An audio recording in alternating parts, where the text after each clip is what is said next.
So my name is Beau Whitney. I'm the senior economist at New Frontier Data. What's up, Beau?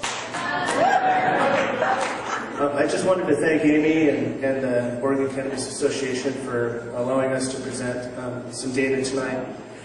New Frontier is a big data analytics company. We're based out of Washington, D.C. My base is here in Oregon.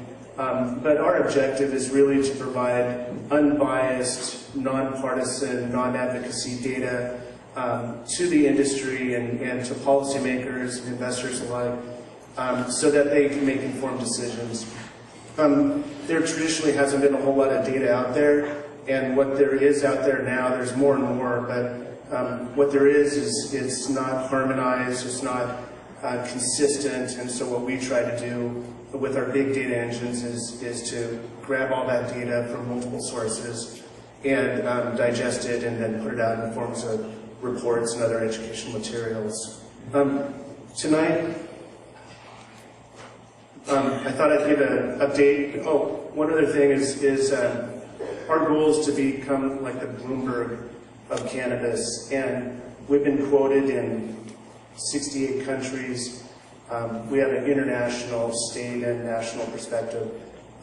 In terms of media reach, we are in about 85% of all the cannabis articles. So, and it's just really a pleasure to present in front of you all tonight. Tonight I wanted to give a brief update on the international markets, the US market and Oregon market, and then I wanted to do a deep dive into the retail market, particularly in looking at their margins and looking at how tight things are for the retailers out here in Oregon, and then make some suggestions on how they can either improve their margins or survive in this very competitive landscape. So Canada is taking the lead right now. They've got full medical on a federal basis, and they're implementing adult use come July. There's some questions on the timing of that, but they're really the first country, especially in North America, to have made this leap of faith and implemented those programs. There's over 80 licensed producers. They're the ones that provide the supply. Although the supply is bifurcated between the LPs, or licensed producers, and the home growers. Canadian firms are exporting medical cannabis to over 10 countries worldwide, and there's also a robust stock market there with 59 listed cannabis companies on the Canadian Securities Exchange. Now, countries are also opening up to cannabis, so there's a real robust export market, and what that's doing is it's driving the valuations of these CSE-listed companies, driving them up because they see not only the Canadian market, which is about the size of the California market, they see not only in that opportunity, but the international opportunity as well. So here's a couple of pictures. One is just the LPs in Canada. They're concentrated in the center part in British Columbia. And then this, I just took off a leaflet earlier today. It shows where Canada exports. There's Israel, Italy, Croatia, a lot of, and on most of the continents as well. From the US perspective, the US market is expanding. More and more states are seeing and the allure of increased tax revenues, particularly in the fact that Oregon, Washington, and Colorado have accumulated $1.3 billion in tax revenues since 2014. That's data through September. Oregon, 131 million so far. Well, in 2017, $131 million. So hats off to you guys, because I know that you had a major play in that.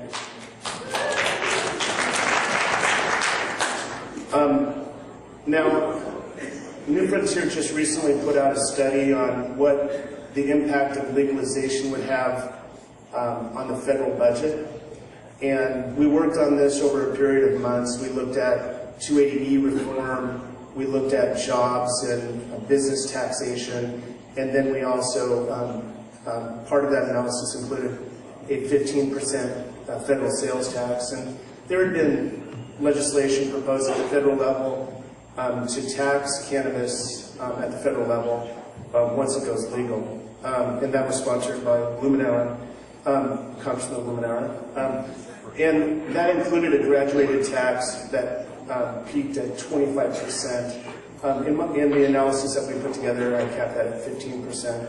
But what the data said, and this is a public document, it said that there's over 1.1 million jobs in terms of potential, and between 2017 and 2025, there would be over $131 billion of tax revenues associated with just these three data streams. Now, like I said, we worked on this over a period of time, but we just happened to publish it about a week after Attorney General Sessions changed his policy, so it was very timely.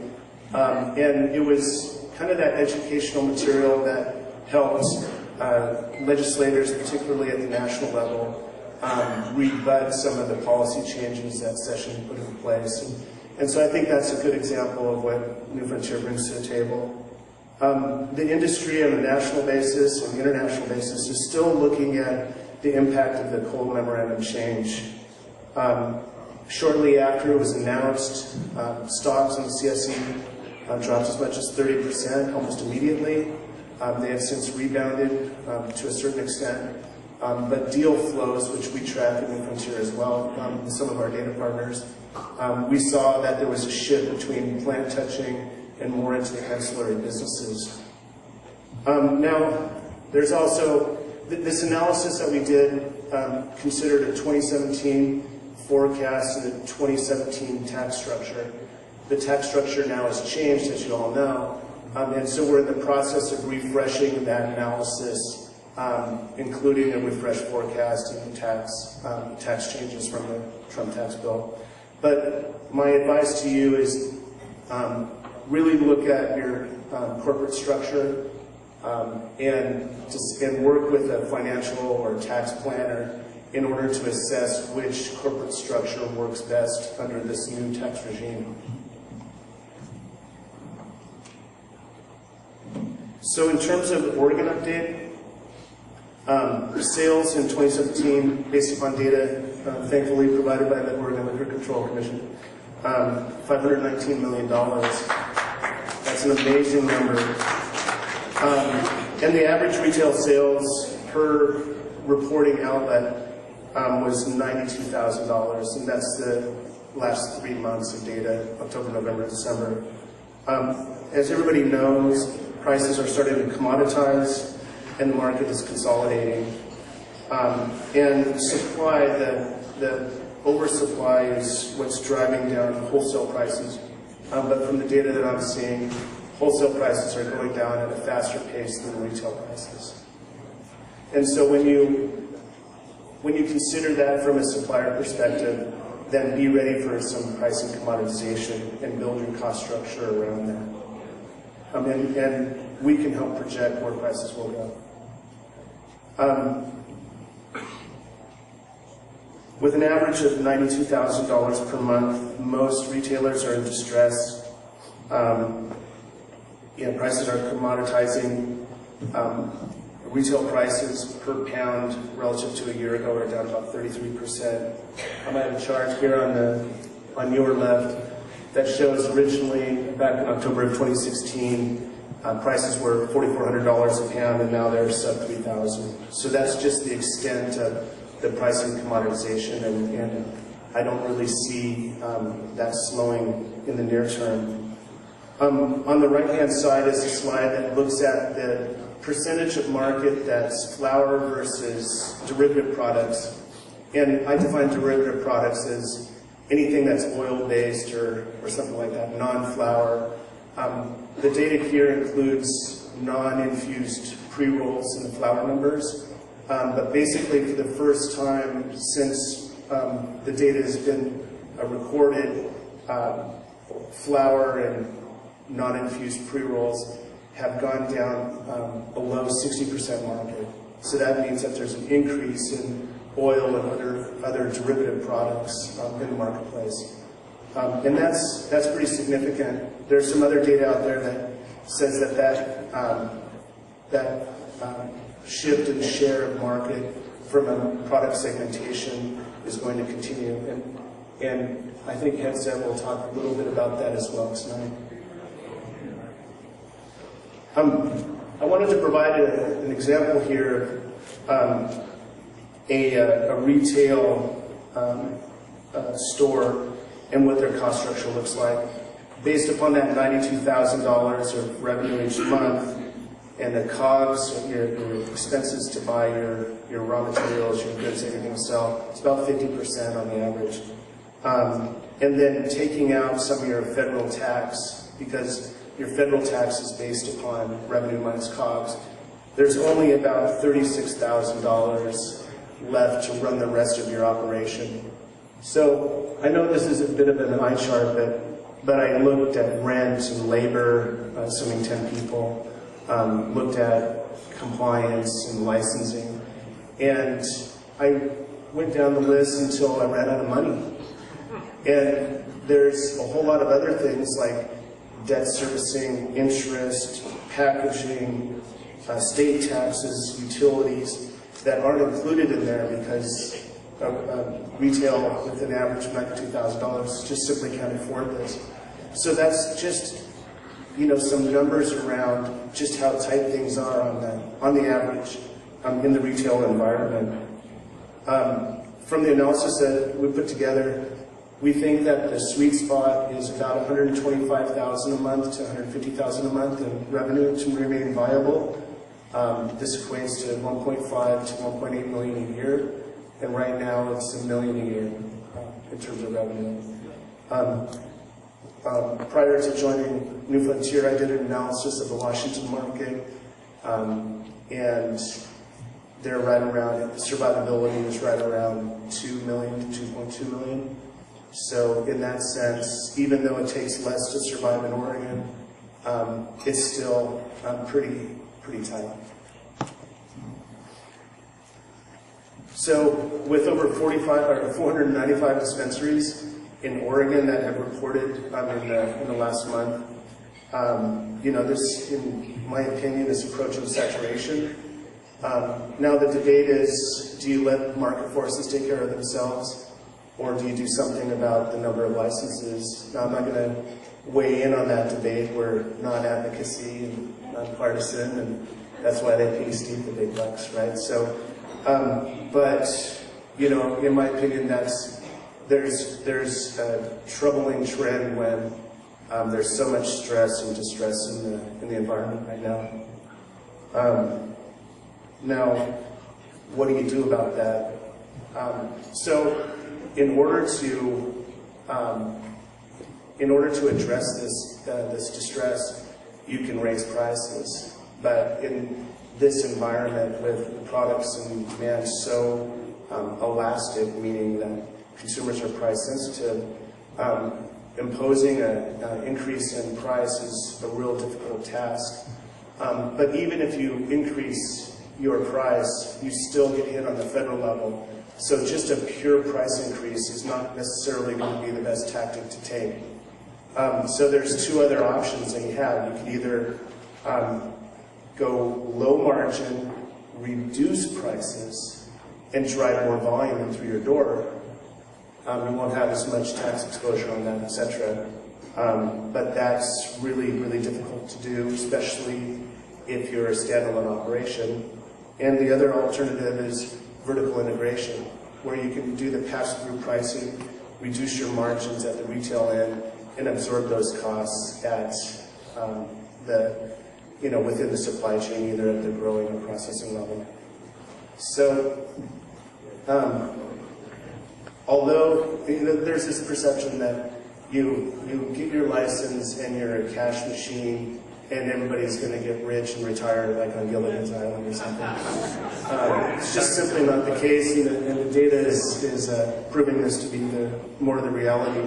So I don't want to necessarily leave on that note. But so in summary, the international markets are really driving things. There's great opportunity there, but from a U.S. perspective, you really have to pick and choose your market. It may not necessarily be that Oregon's the greatest market.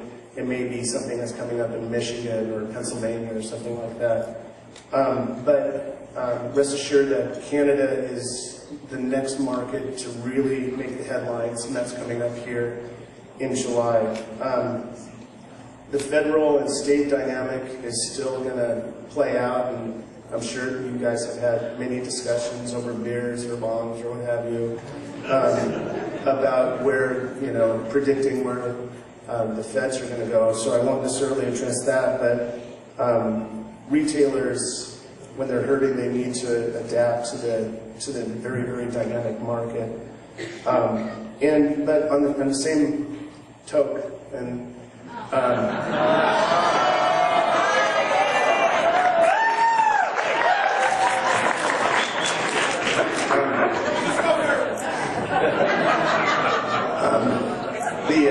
the regulators also have, and policymakers also have to adjust to this, right? So it's not just on the retailers and the suppliers. Everybody has to adapt in this dynamic market. So, in sum, look for further consolidation, look for further price declines. But one thing that I want to convey that's not necessarily in here, those that survive in this market, there's going to be three things that define the winners and losers. One's going to be brand, one's going to be scale, the ability to scale, and then the other aspect is who can run the best supply chain.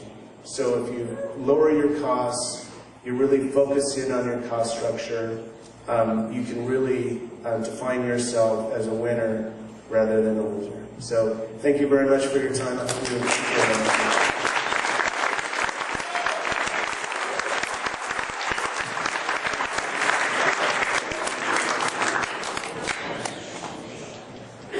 I guess I've got a couple of minutes to take some questions, and so let's try to limit it to just a few questions, and then we can take it in the back. But I want to give a headset there too as well. So, are slides available online? Oh, yeah, I can provide these slides, no problem, and then we'll just run that through the OCA.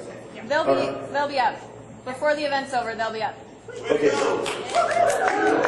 So right here. Thank you, by the way. This was great information. Maybe not the easiest to take in all fronts, but where do you see the price per pound going? Do you have any forecasts?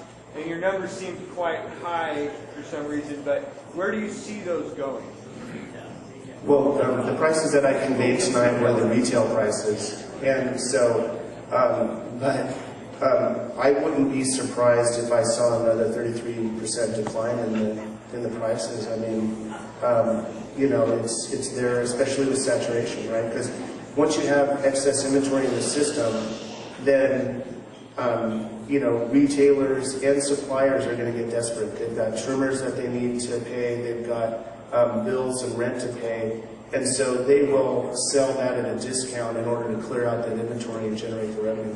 So until there's an equilibrium, a balance between the supply and the demand on this, I see the prices are going to continue to decline, particularly in the next 12 months. So in the back there. Yep. Does your data take into account the outdoor harvest going away and usually summertime picking back up? So the question is, does this data include the outdoor, and does it consider the fact that outdoor comes online, then the inventory reduces over time? It's unfortunate that I only went back a year, because if you go back 15 months, you see seasonality in both the supply and the demand numbers, the sales. People that harvested just recently, the demand actually, the revenues went down, right? And so that says that somebody's getting it from a non-regulated environment, right? So yeah, there is seasonality. It does include this. What you typically see in the March-April timeframe is some pricing relief. And then we also see that during the summer, right before the harvest takes place. So good question. Obviously, these dynamics are pretty normal for emerging markets. And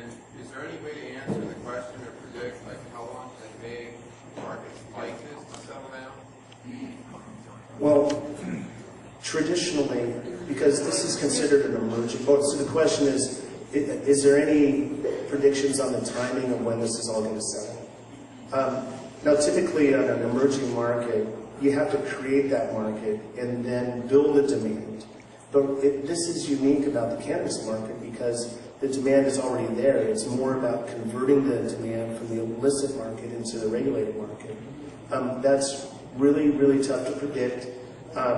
There's data that would imply that lower prices actually help in the transition from illicit because it drives illicit out.